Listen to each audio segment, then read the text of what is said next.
Study motivation कब आएगा sir? अगला वीडियो कब आएगा सर? पढ़ाई में मन नहीं लग रहा सर, नींद नहीं आती सर, बहुत कम टाइम बचा है, टेंशन हो रही है सर, प्लीज स्टडी मोटिवेशन पे वीडियो बनाया करो, पढ़ाई नहीं होती इसके बिना। इस वीडियो का 100% क्रेडिट जाता है उन प्यारे प्यारे घर के दुलारे बच्चों को जिनका पढ़ाई में मन नहीं लगता। आज मैं आपको बहुत प्यार से धमकाऊंगा। यार, पढ़ने वाले के लिए ना एक रीजन काफी होता है, और तुम जैसे ना पढ़ने वालों के लिए 100 बहाने भी कम होते हैं। आप एग्जाम में तो 100 मार्क्स पता नहीं कभी ला पाओगे, नहीं ला पाओगे, लेकिन खुद को और घर वालों को पढ़ाई के नाम पर बेवकूफ बनाने के 101 अचूक मंत्रों वाली किताब जरूर लिख सकते हो भाई, मानना पड़ेगा। वीडियो शुरू करने से पहले मैं आपको कुछ महान लोगों के विचार बताना चाहता हूँ, सुन लो थोड़ा सा। शिक्षा की जड़ बहुत कड़वी होती है, लेकिन उसका जो फल है ना वो बहुत मीठा होता है। अरस्तु ने कुछ सोच समझ के बोला होगा ना ये, और इस बात में कुछ है तभी तो ये आज तक सबको पता है कि ये अरस्तु ने बोला है। हमारे भूतपूर्व राष्ट्रपति अब्दुल कलाम साहब, उन्होंने कहा है कि इंतजार करने वालों को उतना ही मिलता है जितना मेहनत करने वाले छोड़ जाते हैं। भाई, ये कुछ सोच समझ के बोला होगा ना इन्होंने ऐसा तो नहीं बोला कि आप सोते रहो सपने पूरे हो जाएंगे। और इन्हीं का एक और कोट है कि अगर आप फेल होते हो ना तो फेल का मतलब होता है फर्स्ट अटेम्प्ट इन लर्निंग, यानी कि सीखने का पहला प्रयास। लेकिन अगर आप पहली बार में जीत जाते हो तो उसके बाद भी आपको बैठना नहीं चाहिए, क्योंकि अगर आप एक बार में जीत गए और जीत करके आप अगर बैठ गए तो ऐसे लोगों की कोई कमी नहीं है जो ये बोलेंगे कि आपकी जो पहली सफलता थी ना वो आपको मेहनत से नहीं मिली, बल्कि आपका लक अच्छा था। लेकिन यहाँ पर दूसरे लोग छोड़ो, आप खुद अपने आप को नहीं हरा पा रहे भाई। हेनरी फोर्ड ने कहा है कि ऐसा कोई भी इंसान नहीं है जो अपनी औकात से ज्यादा नहीं कर सकता। और आप कभी औकात से बाहर निकलना छोड़ो, कुछ सपना देखने के बारे में भी नहीं सोचते। देखते हो, अच्छी बातें देखते रहो, क्योंकि करना तो भैया है नहीं, पढ़ना तो है नहीं। इनके कोर्स में आपको एकदम सिंपल देसी भाषा में बता रहा हूँ। अब्राहम लिंकन जो थे ना, जो एक बहुत ही गरीब परिवार से थे, उनका कहना था कि अगर आप एक सिंपल इंसान हैं तो आपको अपने आप पर प्राउड फील करना चाहिए, क्योंकि साधारण दिखने वाले लोग ही दुनिया के सबसे अच्छे लोग होते हैं और इसीलिए ऊपर वाला उनको बनाता है। लेकिन आप जैसे साधारण पढ़ते टाइम नींद आने के बहाने मारकर फिर कई घंटे मोबाइल चलाने वाले महानुभावों से मैं पूछता हूँ कि आपने तो कितनी बार ब्लेम कर दिया किस्मत को कि भैया मेरी तो किस्मत ही खराब है, मेरे तो नंबर ही नहीं आते, मुझे तो समझ में नहीं आता। बेटा, टिकटॉक जाने के बाद कौन सी एंड्रॉइड ऐप पर वैसे वीडियो मिल सकते हैं वो तूने अगले ही दिन पता कर लिया था, बहुत अच्छा रिसर्च था। ये छोटी तुच्छ बातें करते हैं बंद, चलो अपनी सोच बढ़ाते हैं। जो आपको बोरिंग लगती है ना, पढ़ते टाइम आपका दिमाग खराब करती है ना, और जो आपका पढ़ते टाइम दिमाग इधर उधर भागता है ना, माय डियर, ये जो पढ़ाई है ना वही एकमात्र ऐसी चीज है, ये नॉलेज ही एकमात्र ऐसा हथियार है जो इंसान की तकदीर और तस्वीर दोनों बदल सकती है। मैं आज आपका पढ़ाई के प्रति नजरिया पूरी तरह से बदलना चाहता हूँ। मान लो मेरी बात यार, पढ़ाई मुश्किल नहीं है, आपका मन बनाना मुश्किल है। मार्क्स लाना भी मुश्किल नहीं है, आपका मन बनाना मुश्किल है। दुनिया बदलना भी मुश्किल नहीं है, आपका जो मन है ना यार उसको बदलना बहुत मुश्किल है। एक लाइन जो आपने बहुत बार सुनी होगी, सुन सुन के आप बोर हुए होंगे। मैं कहता हूँ कि आप एक बार और सुनो और एक बार और बोर हो जाओ, लेकिन मैं आपके सामने वो बात बोलूंगा, वो लाइन बोलूंगा कि मन के हारे हार और मन के जीते जीत। मन से अगर भाई हार गए ना तो हार ही जाओगे। कोई भी काम हकीकत में बाद में होता है, विचारों में पहले होता है, उसके पहले ही हो जाता है। जैसे आज आपने अपने विचार बना रखे हैं कि मैं पढ़ाई नहीं कर सकता, वैसा हकीकत में हो जाएगा। You will never learn.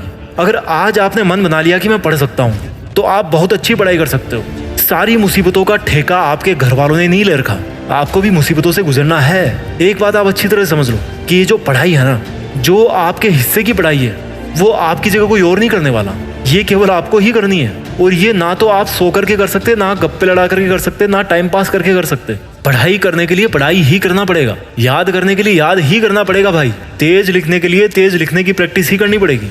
जो आप काम करना चाहते हैं, जो मार्क्स या जो सिलेक्शन आप करना चाहते हैं अपने लिए, उसको पाने के लिए कोई और नहीं आएगा आपकी जगह। और उसी तरह से उसको, अगर आपको उसको पाना है तो भैया जो उसकी मेहनत है ना वो भी आपको ही करनी पड़ेगी, केवल आपको ही करनी पड़ेगी। वो आपकी मर्जी है, आप सो, आपकी मर्जी है, आपको कुछ साल बाद में किस्मत का रोना रोना है या फिर आज से ही उस सिचुएशन में जाने से बचना है। और अगर आप नहीं बचोगे तो आपको ऐसा बहुत जल्दी एहसास होने वाला है कि भैया अब टाइम नहीं बचा, अब तो मैं बर्बाद हो गया, अब तो मैं फेल हो गया। भाई, कौन आया आपको फेल करने? जिस एग्जाम के लिए आप कई चीजों को जिम्मेदार ठहराते हो, जिस रिजल्ट के लिए, जिस खराब रिजल्ट के लिए आप कई चीजों को जिम्मेदार ठहराते हो, उसी एग्जाम में किसी ने टॉप भी किया है। मेरा कहने का मतलब ये नहीं है कि हर कोई टॉप करे, क्योंकि ऐसा पॉसिबल नहीं है। मेरा कहने का मतलब है कि अगर आपको औरों को पीछे छोड़ना है तो आपको औरों से तेज दौड़ना पड़ेगा। अगर आपको औरों से ज्यादा सक्सेसफुल होना है, औरों से ज्यादा अच्छा जॉब पाना है, तो आपको औरों से ज्यादा पढ़ाई करनी पड़ेगी, मेहनत करनी पड़ेगी। Push yourself because no one else is going to do it for you. आपको मेहनत करनी ही पड़ेगी, क्योंकि रिजल्ट आपको चाहिए।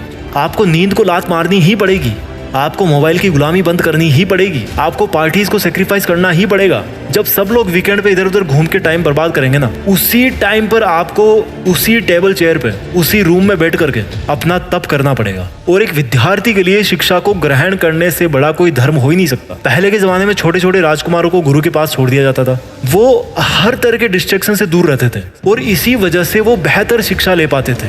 आज के टाइम में यार विचारों के जो भटकने के कारण है ना, वो करोड़ों हैं। आप जिस मोबाइल से पढ़ाई कर रहे हो वही आपका सबसे बड़ा दुश्मन है डिस्ट्रैक्शन देने में, क्योंकि लाइफ स्टाइल ही ऐसी बन गई है, आप चाह के भी उससे दूर नहीं हो सकते। बट आपको अपनी सेल्फ अंडरस्टैंडिंग इस तरह से बनानी पड़ेगी कि आप अपना मूल्यांकन खुद कर सको कि यार जो मोबाइल में अपने सामने रख करके बैठा हूँ, जिसमें मैं क्लास अटेंड कर रहा हूँ, वो मेरा काम कितना बनाता है और कितना बिगाड़ता है। जो लोग पढ़ाई में अच्छे होते हैं ना, उनके पास में पैशन होता है, और जो पढ़ाई में खराब होते हैं ना, उनके पास में डिस्ट्रैक्शंस होते हैं। आपको लफड़े चाहिए, झगड़े चाहिए या अचीवमेंट तगड़े चाहिए? आपको चूज करना है कि आपको चैटिंग चाहिए, डेटिंग चाहिए या अप्रिशिएशन चाहिए। मेरा काम है वीडियो बनाना, जैसा लोग बोलेंगे मैं आपको उस तरह का वीडियो बना करके दे दूंगा उस टॉपिक पे। आप ये देखो कि आपका खुद का काम क्या है जब तक आप एक स्टूडेंट हो। कुछ स्टूडेंट्स बोलते हैं कि यार मेरा तो दिमाग काम नहीं करता।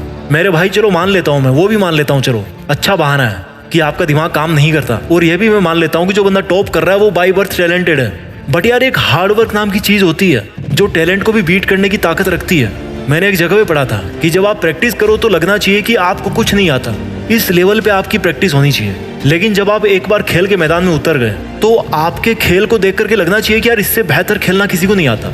और ये लेवल कब आएगा? जब आप समझोगे कि यार मुझे तो कुछ नहीं आता, मुझे जानना है, मुझे ये टॉपिक समझना है, मुझे ये बुक पढ़नी है। जो आपकी नौकरी है, जो आपका सिलेक्शन है, जो आपकी मेरिट लिस्ट है, जो आपके मार्क्स है, वो तो आपके नॉलेज के यार बाई प्रोडक्ट है। आपको मार्क्स के बारे में तो सोचना भी नहीं है, आपको सिर्फ इसके बारे में सोचना है कि यार मैं कैसे सीखूं। जब आप इनपुट दोगे ना तो आउटपुट अपने आप आएगा।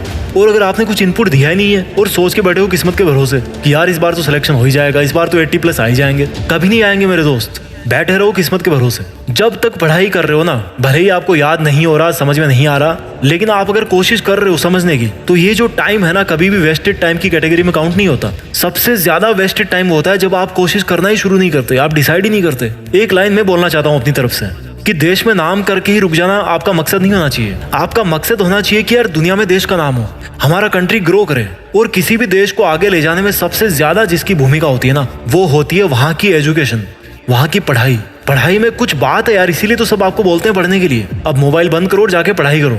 देश में अपना नहीं बल्कि दुनिया में देश का नाम करो। जय हिंद, वंदे मातरम।